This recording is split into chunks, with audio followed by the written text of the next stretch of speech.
The storm howled outside, and inside the old Moreau mansion, the flames in the hearth danced in silence. The sound of thunder reverberated through the stone walls as the rain lashed against the stained glass windows. It was Lady Evelyn Moreau's last night. They found her seated in the drawing room, her back straight and eyes wide open, as if death had surprised her while sipping her tea. The porcelain cup was still in her hand, untouched. Her lips were bluish, her skin waxy. Around her, the servants murmured prayers, while the family remained at a respectful distance, not of reverence, but of fear. A physician was called, but it was of no use. Lady Evelyn had passed beyond the reach of earthly medicine. 2 days later, Inspector Wexford and I arrived by carriage from Bath. The morning was gray, and mist clung to the trees like cobwebs. "What do you know about the case, Pell?" Wexford asked, stepping down with his umbrella. "Natural causes, they say. The doctor signed it off, and the family requested no autopsy." "Which is curious," he said, adjusting his gloves, "since I received an anonymous note this morning. The lady of the house was silenced. The painting knows." "The painting?" "Yes, a certain oil portrait hanging in the drawing room." The interior of the mansion was the image of decaying splendor. Dust clung to the curtains, and the wood creaked with every step. In the drawing room, everything remained untouched: the cup, the chair, and especially the painting. It was large and somber. A young woman with gray eyes and braided hair stared at us with melancholy. Her name was painted in gold at the bottom: Elisa Denham, 1883. "Who was she?" I asked. Wexford approached, staring intently. "That, Pell, is what we are about to find out." In the family's archives, we found little about Elisa Denham. No date of death, no documents, no letters. Only the portrait remained, and a certain silence every time we mentioned her name. Lady Evelyn's grandson, Henry Moreau, met with us after luncheon. "Elisa was a relative, distant. The records are unclear. That painting has been in the family for decades." "And why was it hanging in the room where Lady Evelyn died?" "Sentimentality, perhaps. My grandmother was fond of it." Wexford stared at him for a few seconds longer than necessary, then nodded politely. After the family withdrew, he beckoned me toward the painting once more. "There's something here. Look at the background, Pell. That isn't England." Indeed, behind the painted woman was a ship's deck, sails, ropes, and a black ocean. A storm loomed in the sky. "This is a shipboard portrait, painted in haste, perhaps, as a memory or a farewell." Wexford took a step back.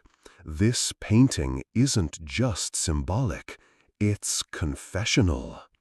That night, as the rain returned to lash the old manor, a loose canvas edge behind the frame revealed a folded paper. Wexford opened it carefully. Written in smudged ink was a single word: Calliope. "A name?" I asked. "A ship," he said, "and perhaps the beginning of our mystery." The Calliope was a steamship that disappeared off the English coast in 1883, declared lost in a storm. Dozens of passengers vanished. Among them, a name stood out: Elisa Denham. Wexford and I visited the local registry in Bath. The files were old and yellowed, but intact. In the passenger manifest, there she was: Elisa Denham, 24 years old, traveling alone. Next to her name, a strange annotation: L.D. "L.D.?" I asked. Lady's dresser, perhaps, Wexford speculated, or perhaps living dead, considering the circumstances. We returned to the mansion before dusk. Henry had gone to town. We were greeted instead by a young woman, Abigail, Evelyn's great-granddaughter. She was different from the others, observant, sharp. "You're investigating the painting, aren't you?" she asked without preamble. Wexford raised an eyebrow. "What makes you think that?" "Because my grandmother always said it was cursed, and because someone recently moved it." "Who?" "I don't know, but last week the cleaning staff found it on the floor. The frame was damaged. They rehung it. No one questioned it." Wexford was silent for a long moment. "Miss Abigail," he said at last, "would you be willing to assist us? If it means uncovering the truth about Elisa, yes." That night, Abigail showed us something hidden behind a false panel in the library, an old sea chest with a label. Denham, Calliope. Inside was a journal. The first page was dated July 5, 1883. The last was unsigned, but it ended with a chilling phrase. "He promised me freedom, but I see only the tide." The following morning, Wexford gathered the residents of the house in the dining room. The storm had subsided, but the tension in the air was heavier than ever.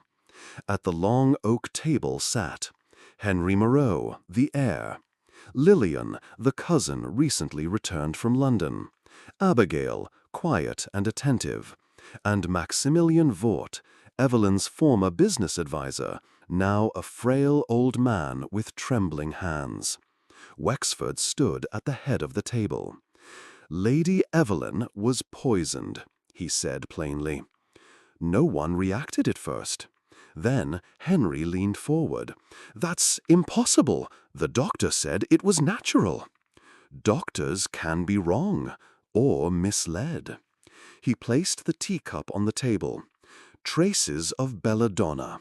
Not enough to taste, just enough to kill. Whoever made her tea that evening knew her habits and her secrets." He turned to Vort.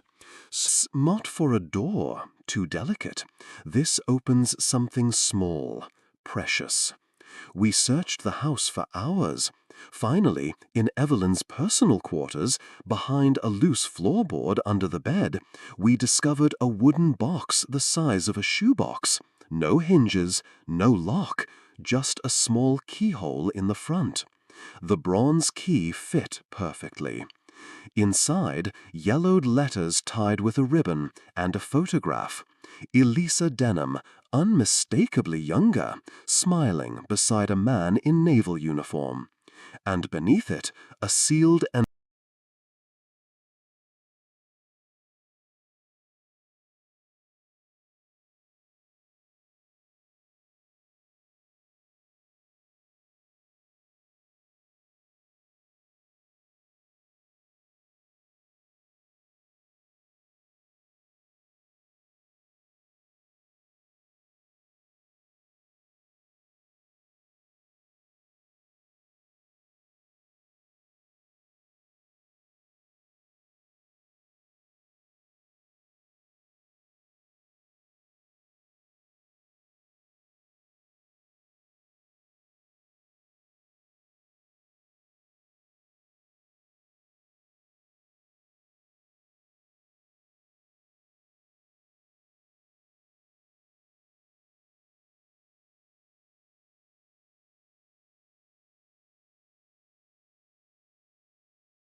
and beneath it, a sealed envelope addressed simply to my descendants. Wexford opened it carefully. I made a mistake. I let envy guide my hands. I told them Elisa had died when I knew she had lived. I paid a man to bring the painting and destroy the truth. But I couldn't do it. I couldn't burn her. So I hung her on the wall, to remember, to suffer. Forgive me, Evelyn Moreau. Silence followed. Abigail took a step back, visibly shaken.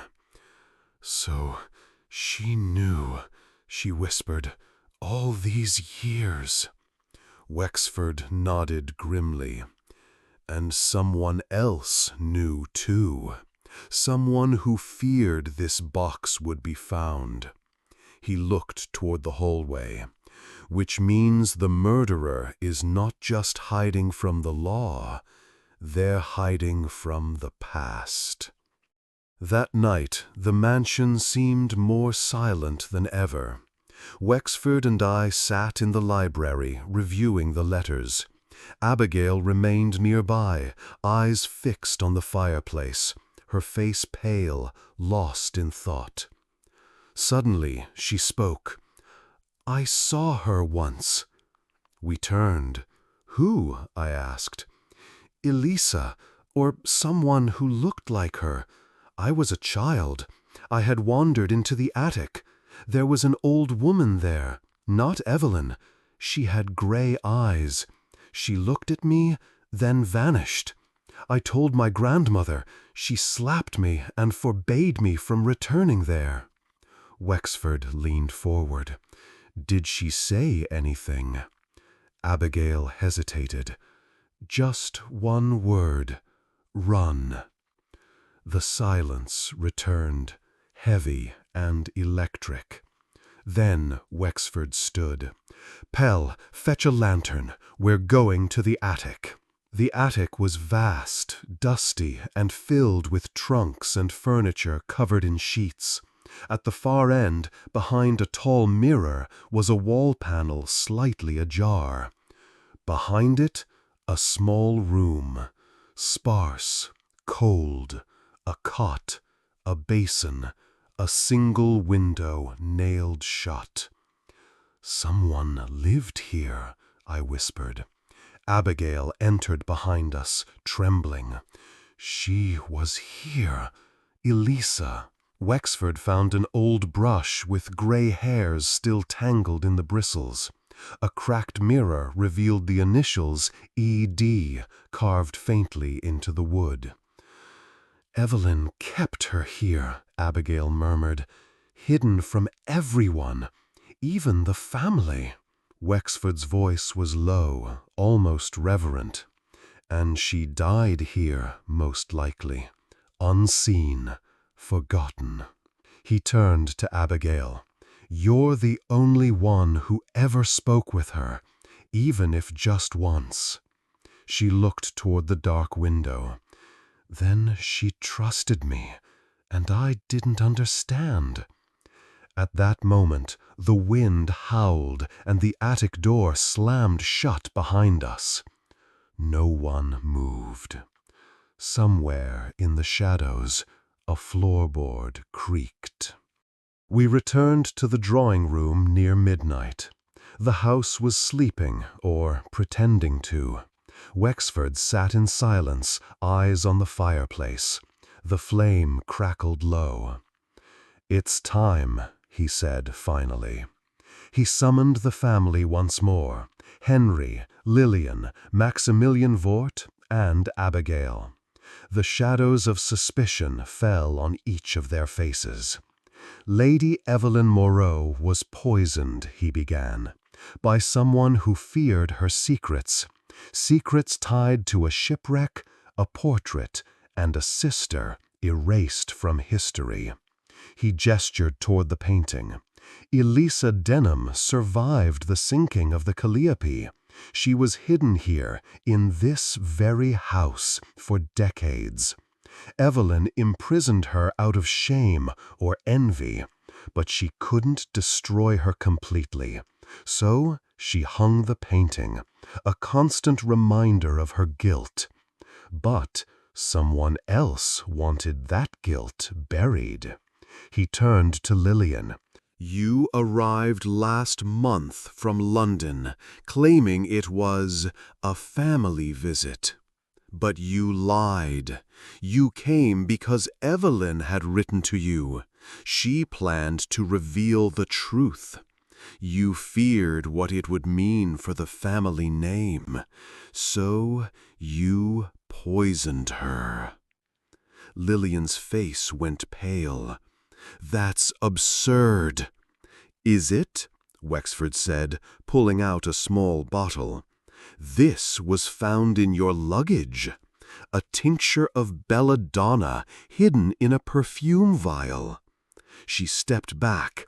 "You have no proof." Abigail stood. "I saw her the night grandmother died. She brought her tea." Lillian's expression collapsed into cold fury. "I did it for this family, for our legacy. Elisa would have ruined us. Do you think people would accept the truth? That Evelyn locked her own sister away?" Wexford's voice was quiet. "That was not your choice to make." Police arrived shortly after. Lillian was arrested without resistance. As the morning light broke through the fog, Wexford and I stood before the painting one last time. Abigail approached us with something in her hands, a brass nameplate. "It belonged to Elisa's sea chest," she said. "I want to place it on the painting." She affixed the plate just below the frame. "Elisa Denham, sister, painter, survivor." We left the house in silence. Behind us, for the first time in decades, the woman in the portrait seemed to smile. Thank you for watching until the end. If you liked this video, don't forget to like, share with friends, and subscribe to the channel so you don't miss any news. There's a lot more coming, so stay with us. Until next time.